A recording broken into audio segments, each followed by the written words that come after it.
Relationship reading നിങ്ങൾ മനസ്സിൽ ഇഷ്ടപ്പെടുന്ന വ്യക്തിക്ക് നിങ്ങളോടുള്ള കറണ്ട് ഫീലിംഗ്സ് എന്താണെന്ന് നോക്കാം. നോ കോൺടാക്ട് സിറ്റുവേഷനിലുള്ള റീഡിംഗ് ആണ്. ഓക്കെ, ഇതിലൊരു കാർഡ് സെലക്ട് ചെയ്യുക. നിങ്ങളുടെ പേഴ്സണെ മനസ്സിൽ വിചാരിച്ചുകൊണ്ട് സെലക്ട് ചെയ്യുക. First, second. ഓക്കെ, നോ കോൺടാക്റ്റിലായിരിക്കുന്ന വ്യക്തികളുടെ പേഴ്സന്റെ കറണ്ട് എനർജി എന്താണ്. ഓക്കെ, ഇപ്പം സ്റ്റക്കായി നിൽക്കുകയാണ്, മുന്നോട്ട് പോകുന്നില്ല. ഓക്കെ, നിങ്ങൾക്കൊരു മെസ്സേജ് തരുന്നതിനോ കോൾ ചെയ്യുന്നതിനോ അവർ ചിലപ്പോൾ ടൈപ്പ് ചെയ്യുന്നുണ്ടായിരിക്കാം, അല്ലെങ്കിൽ ഫോൺ എടുക്കുന്നുണ്ടായിരിക്കാം, പിന്നെ അത് മാറ്റിവെക്കുന്നു, സ്റ്റക്കാവുകയാണ്, വേണ്ട ഇപ്പം ചെയ്യുന്നില്ല പിന്നെ ആകട്ടെ എന്ന് പറഞ്ഞ് മാറ്റിവെക്കുന്നു എന്നുള്ളതാണ്.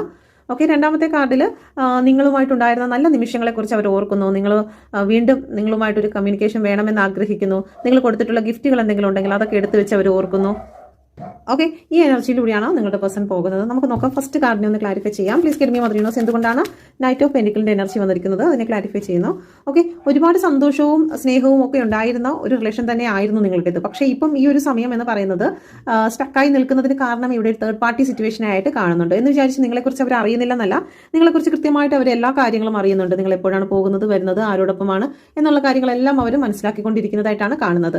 ഈ റിലേഷൻ സ്റ്റക്കാകാൻ കാരണം മൂന്നാമത് ചില വ്യക്തികളുടെ ഇടപെടലായിരിക്കാം, അല്ലെങ്കിൽ ചില വ്യക്തികൾ കടന്നു വന്നതിന്റെ ഫലമായിട്ടായിരിക്കാം ഇവിടെ ഈ ഒരു റിലേഷൻ ഇപ്പോൾ താൽക്കാലികമായി സ്റ്റക്ക് ആയിരിക്കും. താൽക്കാലികമാണ്, സ്ട്രോങ് ആയിട്ടുള്ള ഒരു ബ്ലോക്ക് അല്ല. Okay, please get me mother universe.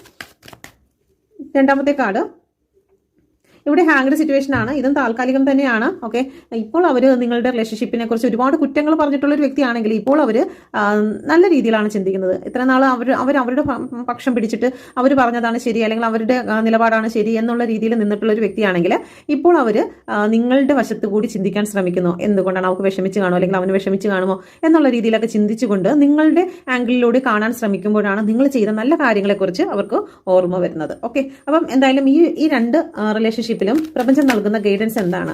Please get me mother universe. ഈ രണ്ട് റിലേഷൻഷിപ്പിനും പ്രപഞ്ചം നൽകുന്ന ഗൈഡൻസ് എന്താണ്? ഓക്കെ, നിങ്ങൾ നിങ്ങളുടെ മനസ്സിനെ ഒന്നിലും അഡിക്റ്റ് ആയി ഇരിക്കരുത് എന്ന് യൂണിവേഴ്സ് പറയുന്നുണ്ട്. ഓക്കെ, നമ്മൾ ചില കാര്യങ്ങളിലേക്ക് ഒരുപാട് അഡിക്റ്റ് ആയി ഇരുന്ന് കഴിഞ്ഞാൽ നമുക്ക് അതിൽ നിന്നും പുറത്തു വരാൻ സാധിക്കുകയില്ല.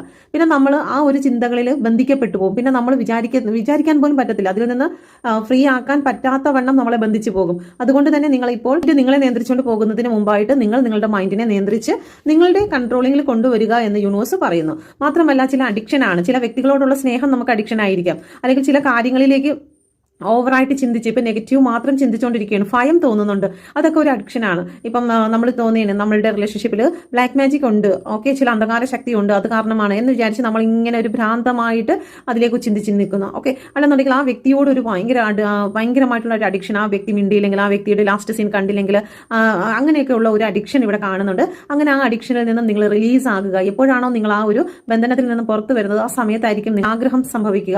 ഓക്കെ, അപ്പം